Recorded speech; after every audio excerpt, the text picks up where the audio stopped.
Food Bowl. Jerod, welcome to episode 22 of the Home Alone Minute, and welcome to my home. Yeah, can you explain all the spring squeaking that the audience is maybe hearing as you readjust on my couch? If I've done my job, they will hear no springs. Till Brooklyn. No. Springs. Till Brooklyn! We're together. We're in the same room. I feel like this might be a lot to ask, but I'm going to ask anyway. Feel free to say no. You can take your shoes off. Would you explain to our listeners both where we are and what's going on with this podcast episode that might be different? And might you give some clue as to what they would be seeing if they were here right now? I'm happy to oblige. Typically, a Home Alone Minute episode gets recorded via internet. You're in one place, I'm in a different place, and we talk. And I stare at your big, beautiful head on a computer screen. But today, I'm looking at your big, beautiful head right in front of me, for you are at my house. And if the listeners were in the room, they would see you on my squeaky couch that I got for $10 from some company that was upgrading their office furniture and just wanted it out. And they would see me in my office chair that's missing an arm, and they would see my shelves of digital video discs or digital versatile discs, whatever you want to say. I love that you know that. You know me. And my books and my artwork and my lamp and my daughter's play kitchen. The same place that I'm always recording from, but now you're here. So it's warmer and things are good. Feels right. I think I would have to ask Alanis, but I think it might be ironic that your head is smaller than what I'm used to seeing in front of me when we make this podcast. That's interesting because you ought to know that computer monitors will often reproportion the image. You're not always at 100%. So sometimes what looks to be very large is just proportionally increased on your screen. You know how a lot of kids these days watch TV, movies on their phone? Yeah. And they're holding it really close to their face. Yeah, they got one hand in their pocket and the other one's holding their smartphone. That is the equivalent to them watching a 100-inch television at 20 feet. Ooh, yeah, you can't do that on television. So if I am, let's say this room, what would you say the depth of the axis I'm on is? 12 feet? 12 feet, like, away from me? I don't know. I ran out of Alanis Morissette jokes, and I lost my train of thought. How far away are you from me right now? I'd put it at about 12 feet. So if I were holding a phone... Go on. ...in front of my face, and you had a laptop camera in front of your face, the distance of those two distances combined would certainly be smaller than the distance physically between us right now, which is why, again, I perceive you as being smaller now than I usually see you. It's almost as if I've zoomed out. It just sounds to me like you're trying to brag about how big your computer monitor is. No, I was trying to feel better about the size of my head by making you feel like your head is in any way large. We both have some big heads, but you're built like a Funko Pop. My head makes your head look tiny. My head? Your head. Do you ever wear a baseball cap? I can't think of a time where you had a baseball cap on. It has happened, but How many snaps on the back are you doing on a snapback? You know those seatbelt extenders?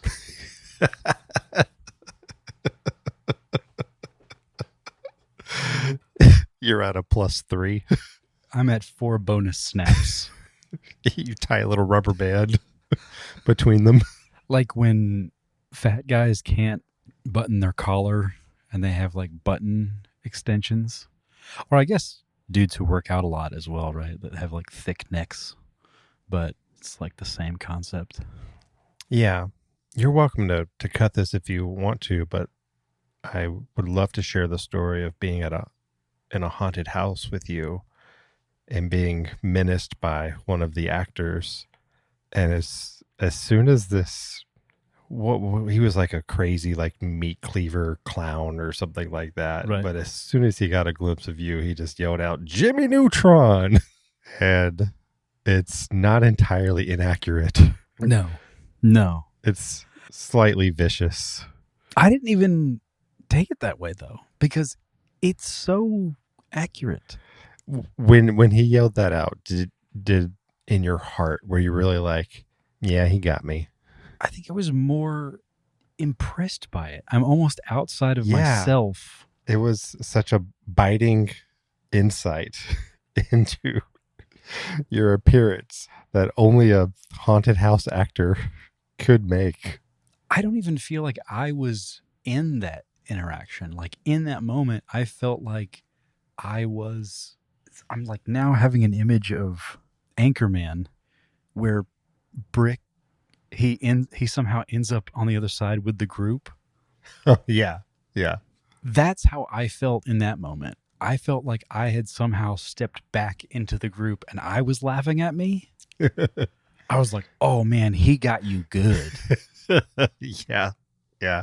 I kind of remember that vibe of like we all really just enjoyed it. And sure, it was at your expense, but you were. How does this feel?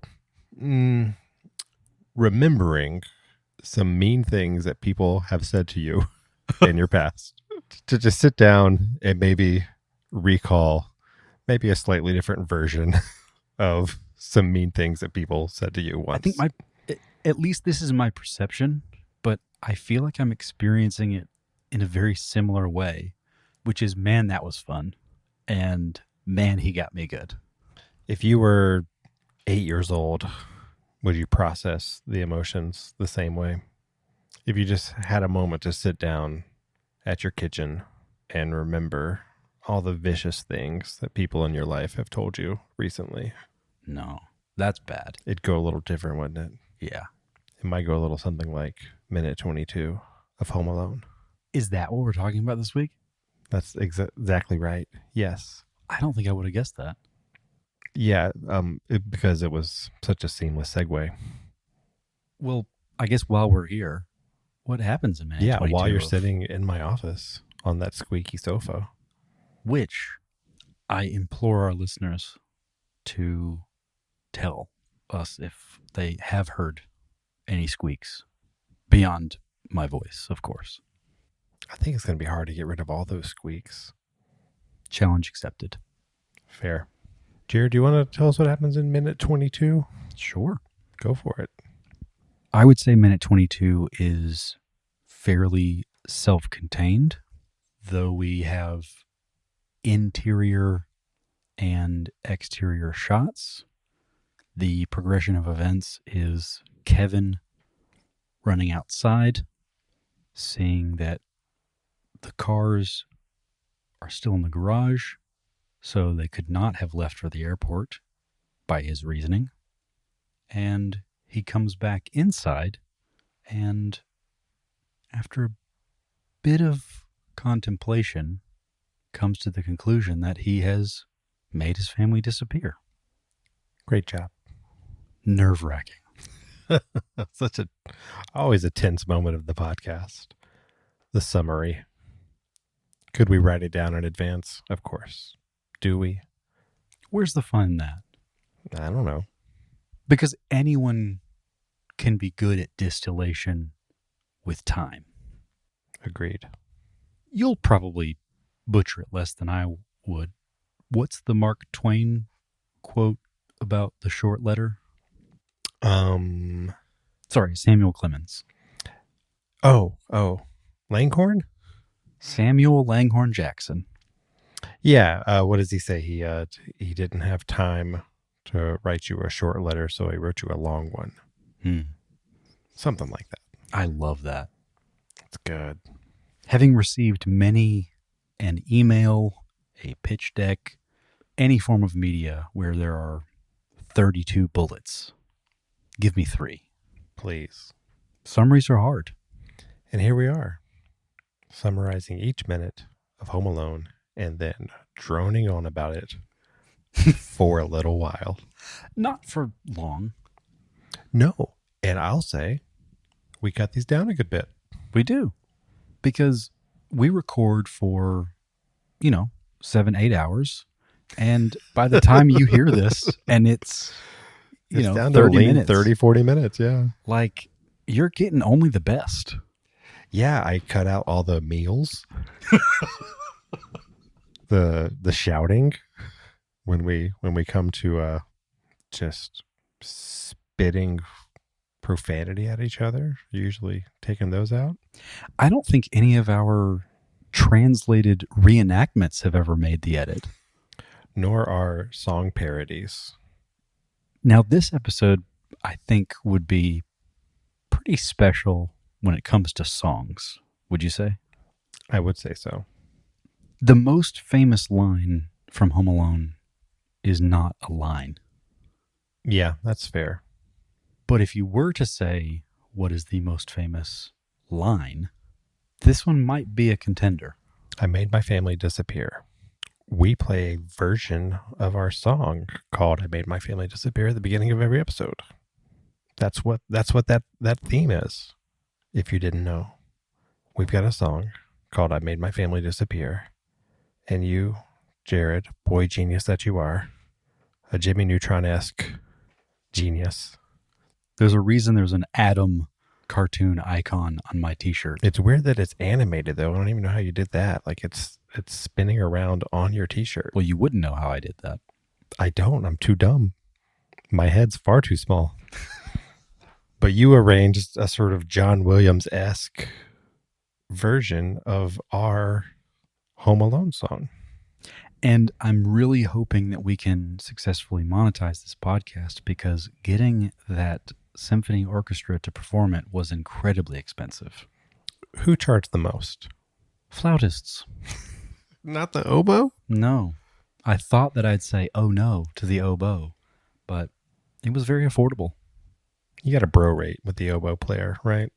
Yeah, if I was paying market rate, I might be saying something different right now. I like the idea of a symphony's a la carte menu. And everybody has the price, but oboe it says MKT. Our specials today. You walk in the control room and we're serving 3 oboes, au gratin, for $300 for the day. It's pretty good. It's pretty good. That's scale. I've got something I want to talk about. Thank God. Because you got nothing. I got nothing. I've lost my passion for this film. I'm having an identity crisis because of it. That candidly has not happened to me yet. I'm still very eager to keep digging into this movie. It's so funny because someone actually asked me about that. I'm not great with time, but let's call it like 3 episodes ago. I was talking to someone about it, and they're like, "Do you like it a lot less now?" And I'm like, I like it a lot more. Agreed. And we've even probably talked about this concept in previous episodes, but the more you dig in, the more you actually get an appreciation. Absolutely. For some of these things that you might have missed, and you're like, man, way to go, you guys. Not only is this just a fun moment of my week to hang out with my large-headed boo companion, but it is deepening my appreciation of a movie I already deeply appreciated. But here I go, picking a bone. I love it. In the same way that I have strong critiques most of the time for the people I love. I can't wait for your yearly list of ways I could improve every Christmas. People say that I shouldn't do my Christmas cards that way, but I've been doing it for so long, and The results speak for themselves. my friends continue to improve. I don't hear anyone complaining. That's on a different group chat. I didn't even know he could see my lawn. He said, be more present? What does that mean? Jerod, will you remind me how Uncle Frank and his extension of the McAllister family got to Winnetka, Illinois? If I recall correctly, they drove in. They did. Where's their car? Is the question beneath your question, is the McAllister household a single car family? There's no way. There's no way a wealthy family of 5 kids, 2 adults, 2 working adults, only have one vehicle. Buzz is of driving age, right? I can rationalize it in a couple of ways. Good luck. Not that final premise you're landing on of them being a one-car household. I'm saying that we don't see a third car at least. Yeah, go ahead. With a house that has multiple laundry chutes, you can't assume that it only has one garage. You also can't assume that you see all of the driveway at once. So it's entirely possible that there is another car parked somewhere on that property at an angle where you just can't see it. Now I'm going to go one step further and say something slightly more believable, maybe not. Street parking. We haven't seen as much of it yet, but later in the film we see the streets that they're on, and it's neighborhood type streets in which some cars are street parked. Not buying it. I don't either. I hope someone got fired for this blunder. Well, who does that fall on? Is it continuity? Is it Line producer? the LP? I take it back. I don't want anybody fired. It may be too late. This the job has been done. The checks have been cashed. Can we halt royalty checks? Can we? Oh, well, there's that. But crew probably not getting residuals. Can we stop future employment? Is this our version of cancel culture? Yeah, Are we canceling a producer right now? we're going after Chuck Shoemaker. whoever's whoever. It's a sin of omission too. They're reading the script. Uncle Frank drove up, and they don't have a third car in the driveway with some Ohio plates on it. Come on, guys, get it together. A lot of movies are really bad with plates, by the way. You'd think that that'd be set dressing 101, but I watch it for consistency. You keep a diary. You have a journal of wrong plates. Tuesday, the 31st, I watched Mission Impossible. While I will go through these possible alternatives and explanations, I am with you. Like, it's not street parked. It's not in some weird angle on the property that you can't see. It's just not there. No, it's not. And Can we praise the continuity people again? Because I think we've already mentioned this before, but the garage doors are open at the beginning of the movie too, yes, and they're still open here. I think, I don't recall exactly how we called it out, but we did mention this as something that we would come back to. And here we are. Is this the first example of that? We're going to get a lot more of them now because some things that are set up beautifully in the first 10, 15 minutes are already starting to emerge again. And we'll see it again later when Peter's trying to rationalize Kate's bad feelings about having forgotten something. Well, and that's where I am always impressed with that kind of writing and the idea that I don't know the order of operations of, do you write in the cars are still here? Making all these dots sort of connect while you're writing, or do you go back and connect the dots? It's tough to say. So if that's your gripe this episode, I'll give you mine. I think I already know what it is. Ooh, I like the guess, because you probably do. I do. You don't like the different deliveries from Kevin's family, from the things that we've already heard them say, for the most part, but being delivered in a different way. Yeah, and I can even devil's advocate myself here and say maybe that's the way that he recalls them. That's how I rationalize it. Right. But it's not that. It's just re-recording. Yeah, with the camera pointed in a more direct way for this shot. Right. And even if I give a pass to a pretty loose in-universe explanation of that's his perception and memory, it doesn't explain why we get a selection that is a majority of things that we've seen just in the last 22 minutes of the film. Mm-hmm. And then one very odd one from Buzz. Yeah. That I don't even think he said off screen.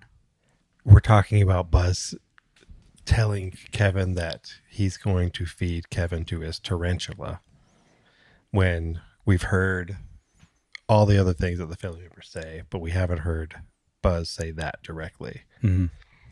Even though Buzz has said other insults that could have easily been echoed here. And would have had more weight. Don't you know how to knock, Flimwad? I wouldn't let you sleep in my room. If ... Yeah, we're a PG podcast, so it's an interesting choice to break the pattern that way. Is this in the screenplay? No. None of these head bubbles show up in the screenplay at all. The screenplay just has Kevin saying, I made my family disappear. And then we cut.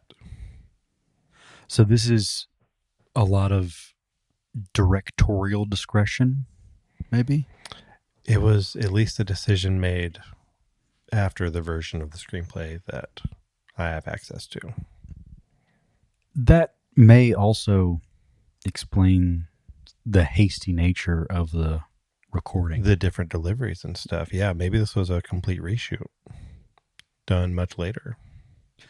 And this is where I would actually give some grace to them, even if that were not the case, because we have the benefit of having not only seen which delivery made the cut, because maybe in take 3, yeah, they deliver it one way, but in take 1, which is the one that they remembered, they deliver it that way, and that's exactly how they deliver it on the reshoot.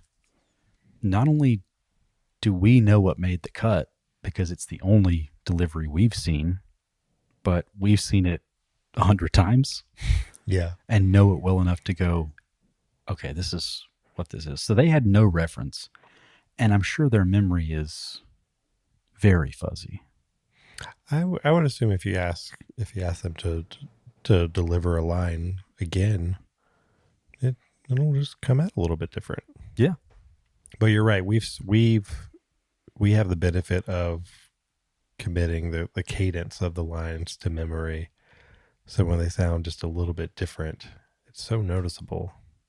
Do you think any of these, we've got Megan, Lenny, Buzz, Kate, and Uncle Frank, right? And Jeff. Oh, yes, and Jeff. Are any of these deliveries better than the original? They're all meaner, which does lend to the idea of this is Kevin's perception of them. because the camera angle's different. They're staring right at him, like from Kevin's point of view. And they're so much more vicious than the originals. Maybe Uncle Frank's is similar. Well, Uncle Frank's is less of the yelling that he did. Yeah. And more of this angry whisper. Yeah. The original Uncle Frank is more like performative. Like everybody. It's more dynamic. Well, and like also like everybody look at me calling this kid out. Right. Because to your point about it being Kevin's perception, Frank was saying it just as much to call out the kid as it was for him to tell the room that Kevin is a problem. Yeah. Yeah. He's telling he's saying it to the room in the original instance. Then in this one, it's him staring right at Kevin and saying, "Look what you did, you little jerk." Because in his original, I hear him say, "Look what your progeny did." To his brother. Yeah. What I do appreciate about Lenny's is the turn. Yeah, the hair flip. Yeah, she's got a little hair flip at the end, which I think is really effective. It's sassy. It is, but to your earlier question, I don't think it's a better delivery of the line. Oh, no. It's not. That's what I'm saying. But I do like the sassy hair flip. Right, that's nice. The original delivery of the line is the right amount of spunk. It's playful, yeah. And she's the nicest to Kevin, really. Yeah. She's making him feel a little better. You know mom's going to pack your suitcase. She's very assuring, yeah. She also just doesn't have anything that she could feed Kevin to. It's true. No tarantula. Sorry, she doesn't have anything to which she could feed Kevin. Thank you. Ooh, the grammarians in the audience were pitching a fit. That's my second favorite calendar. The grammarian calendar. The McCallender? Kevin McCallender? Buzz has a good eyebrow raise. He did it before The Rock. Yeah.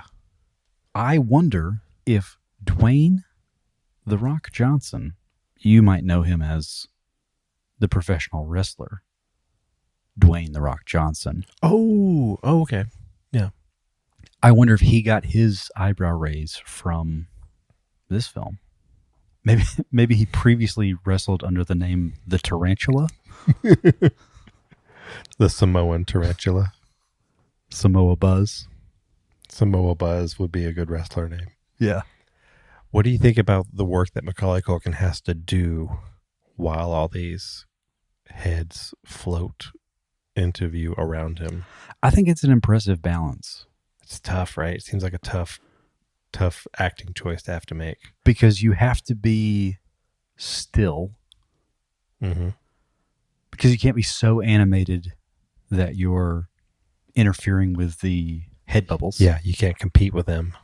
But you can't just sit there motionless either. Right. He's kind of like nodding. He's kind of like rocking and nodding and sort of like going, yeah, they said that. Yeah, they said that. Taking it in. It seems tough though. If you focus on Kevin in this shot, he looks a little weird. I didn't get that. How maybe that's my standards being too low, because I'm seeing him demonstrate what I perceive to be great acting chops, and that I think that balance would be very hard to strike. I definitely take it. I'm not knocking his acting choices. I'm acknowledging. But you're saying that even you'll grant him that, but you still feel a bit odd when you see it. Yeah, tough to nail, and that's why it doesn't quite get nailed. Do you think you'd be able to articulate what he could do? I don't know, because I think he's got to be there. What are some other choices they could have had him looking up into the direction of each bubble, right, and sort of looking at it like left to right, and that would be way too A la corny. Steve Burns from Blue's Clues. Yes. Being like, okay, so we've got our thinking chair. Right. As he points and up pointing to the them, left. He can't do that. That's too corny. Right. This is also one of those interesting moments, like where we get into like Kevin's head. Like this is a psychological representation of his. We get ungrounded at this moment, right? Everything else is very. We've got Magic Santa, as we've talked about before, and we've got the Magic Furnace. We've got the spooky magic furnace, and now we have this moment, which is like sort of this comical depiction of what might go through a kid's head as he considers whether or not his family disappearing is a good or bad thing. Well, and if we can go ahead and make the case, are we going to split I Made My Family Disappears into this minute and the next? He doesn't say it before the minute's over, right? He doesn't. He doesn't even smile yet. So we're not there. So 2 distinct minutes and 2 distinct feelings, I think. He's still he's still making up his mind by time mark 22:00. So going back to soliloquy and monologue, a different question arises, and this is less about the technicality and definition of those things and more about what you're perceiving. Is this soliloquy or breaking the fourth wall? This is soliloquy. Because he looks right down the barrel. He does. Of the camera. Mm-hmm. As I assume he was directed to. But he's not Ferris Buellering. He's not inviting us into the moment. He's not popping out of the lower corner going, that was me. Yeah. He's not saying, boy, they sure were rough with me last night. He's not a dinosaur in an alarm clock going, oh, you think your job's hard? So it's soliloquy. Yeah. I am inclined to agree with you. It doesn't feel that way. Anytime you see someone stare into your soul through film and say something to you, you're like, whoa. But yeah, I don't think it's breaking the fourth wall. I think he is not acknowledging the wall. No, yeah. Is there anything like that in the movie? Is there any fourth wall breaking? I don't think so. No, not that I recall. I think this is the closest. Yeah. When he says the cars are still here, they didn't go to the airport. He's got that extra little take, that extra little facial expression. Bump. Yeah. Pop. That's a good one. It's why it shows up a lot in our interpersonal memes. While the line, I made my family disappear, is oft quoted in the larger zeitgeist, between our internal Home Alone's years-long dialogue, the cars are still here, they didn't go to the airport, pop. Yeah. Shows up a lot. It's shorthand for any situation. For us, what it translates into is the evidence before me leads me to only one conclusion. Wrong or right, here I am. I think you're right. You and I say that line out of context to each other pretty often. For anyone who's just around for it, it must be so off-putting.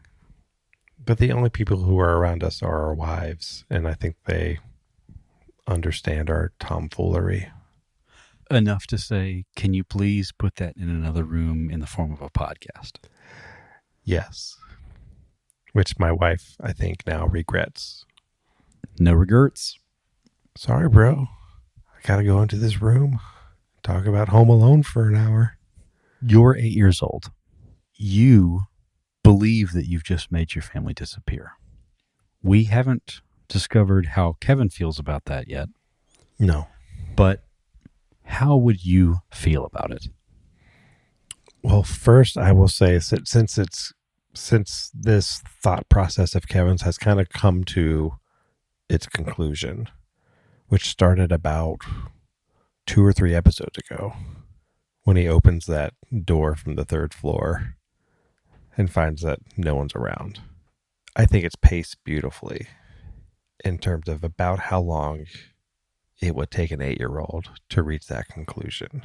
Look at all the stuff going on, consider all the possibilities, and land on, I must have made my family disappear. I wished for it and I got it. It doesn't happen too fast where you don't believe that he would jump to that conclusion. And it doesn't drag on where you feel like the movie's wasting your time. So it's paced beautifully. I don't know how long it would take me to arrive at that conclusion. I think it would take me a lot longer. So it takes you longer to reach that conclusion, but once you do reach it, if we're to let your feeling be unspoiled by not knowing how Kevin will react, how do you react? If I were in a similar position as Kevin and just had let's call it a rough night with my family. Right. You're looking at your own head bubbles. Yeah, I didn't really have that experience, but I suppose I could, in the aggregate, sort of piece together enough negative moments where I would maybe feel this way a little bit of wanting my family to disappear. Did your older sister have a tarantula? No. I don't think there were ever 15 people in my house either. Were you ever the only one that had to cause trouble? No. I was such a disease. Rickets, usually. How would I feel? As you noted with the cut at the end of this minute, we're actually not getting the payoff of the, let's say, second half of this minute. Mm-hmm. Because the second half of this minute is him realizing that he's made his family disappear and processing it and feeling how he's going to feel about that. Yeah. He's building the evidence for how to react. Yeah. It's all very justifiable. Yeah. And I'll give my first so good of this episode. That's why you go along with his journey. It's an adorable misunderstanding. Because you're like, if I'm in his position, I'm not mad that I made my family disappear. And I'm not unreasonable for not being mad. It's an understandable miscalculation of the circumstance.